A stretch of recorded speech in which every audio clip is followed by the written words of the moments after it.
ሰላም ቤተሰብ እንደምናችሁ ሁሉ አማን? እኔ ጋር ክብር ለፈጣሪ ሁሉ መልካም። እንኳን ወደ ኤዶም ዩቲዩብ ቻናል በሰላም መጣችሁ እያልኩ ቤተሰብ የሆናችሁ አምናችሁ ቪዲዮን ላይክ በማድረግ ብትጀምሩልኝና ቤተሰብ ያልሆናችሁ ደግሞ ሰብስክራይብ አድርጋችሁኝ ይህን ፋሚሊ ብትቀላቀሉ እኔን ይጠቅመኛል፣ እናንተን ደግሞ አይጎዳችሁም ስል በታላቅ አክብሮት ጠይቃችሁ። አሁን በቀጥታ ወደ ቪዲዮ እንገባለን። የሰውና ዝንጀሮ ግጭት።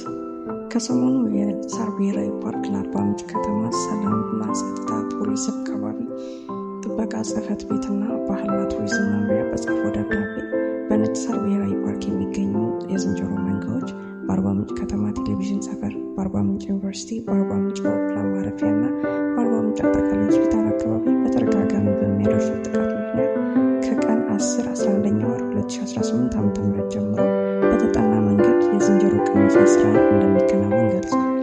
ደብዳቤው የጥይት ድምፅ ሲሰማ ህብረተሰቡ ድንጋጤ ውስጡ እንዳይገባ ነዋሪዎችን እንዲያሳውቅና በትግበራው ትብብር እንዲያደርጉ በሚል የተጻፈ ነው። ይህም ደብዳቤ በማህበራዊ ሚዲያዎች ተሰራጭቶ መነጋገሪያ ሆኗል። ቲግቫ ኢትዮጵያ ስለ ደብዳቤው ስለ ጉዳዩ የነጭ ሳር ብሔራዊ ፓርክ ስራ አስኪያጅን፣ የፓርኩን ሰራተኞችና የአርባ ምንጭ ከተማ ነዋሪዎች አነጋግሯል። ነዋሪዎች ምን አሉ? ለቲግቫ ኢትዮጵያ ቃላቸውን የሰጡ በነጭ ሳር አቅራቢያ ነዋሪዎች እርምጃው ዘግይቷል ብለዋል። እንዳነሱ ገለጻ የዝንጀሮ መንጋው የጓሮ አትክልትና እህልን ከማውደም ባለፈ የቤት ክዳን ቆርቆሮ የመሰባበርና የቤት እቃዎችን ይዞ የመሰበር አደጋ ሲያደርስ ቆይቷል። ልጄን በማሯሯጥ ባጭሮብኝ ሌላ በሽታ ያጋጥማት ይሆን በሚል ስጋት ውስጥ ነው ያሉ አንድ በአርባ ምንጭ ሆስፒታል አካባቢ የሚገኙ ነዋሪ መንጋው አቅመ ደካማ ሰዎችን እየለየ ጥቃት ሲያደርስ መቆየቱንና በተደጋጋሚ ለፖሊስ ማመልከቻውን ጠቅሰው በፍርድ ቤት ውሳኔ መሰረት የቅነሳ ስራ ሊከናወን መሆኑን ሲሰሙ መደሰታቸውን ገልጸዋል። የፓርኩ ሰራተኞች ይስመናሉ። ለረጅም ዓመታት በነጭ ሳር ብሔራዊ ፓርክ የሰሩ ሰራተኞች በፓርኩ ያለው የዝንጀሮ ቁጥር ከጊዜ ወደ ጊዜ እየጨመረ በመምጣቱ በነጭ ሳር አቅራቢያ ባሉ መንደሮችና ተቋማት ላይ ዝንጀሮችን በተደጋጋሚ ከፍተኛ ጉዳት ሲያደርሱ መቆየታቸውን ለቲግቫ ኢትዮጵያ ተናግረዋል። እንደ አንድ የፓርኩ የማህበረሰብ አገልግሎት ሰራተኛ ገለጻ የዝንጀሮ መንጋው በእህል በአትክልትና ፍራፍሬ ላይ መጠነ ሰፊ ውድመት ከማድረሱ ባለፈ የነዋሪዎችን ዶሮና የፍየል ጠቦቶች መብላት በመጀመሩ በህብረተሰቡ ዘንድ ከፍተኛ ቅሬታ ማንሳቱን ገልጸዋል። በዚህም መሰረት ሰራተኞቹ በተደጋጋሚ ከህብረተሰቡ ትችት ይደርስባቸው እንደነበር አስረድተዋል።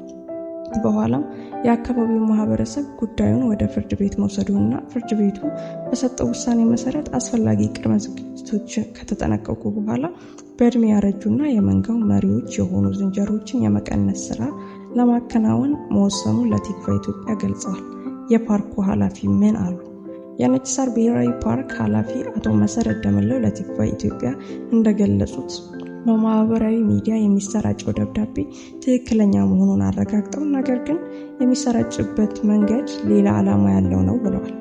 እንደሳቸው ገለጻ ከደብዳቤው ጀርባ አስፈላጊውን ደረጃ አሰራርና መመሪያዎች በመከተል ባለድርሻ አካላት የተሳተፉበትን የዳሰሳ ጥናት ተካሂዶ በአገር አቀፍ ደረጃ ተገቢው ማስታወቂያ ከተሰጠ በኋላ ወደ ትግበራ የተገባ ስራ ነው።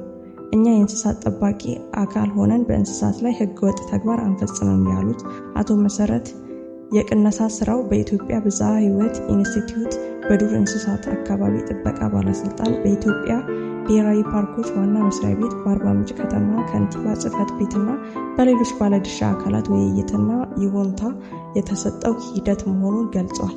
በተጨማሪም ይህ አካሄድ በሌሎች አካባቢዎችም የዱር እንስሳትን በሰዎች ላይ መሰል ጥቃቶችን በሚፈጽሙበት ጊዜ የሚተገበር አሰራር መሆኑን ጠቁሟል።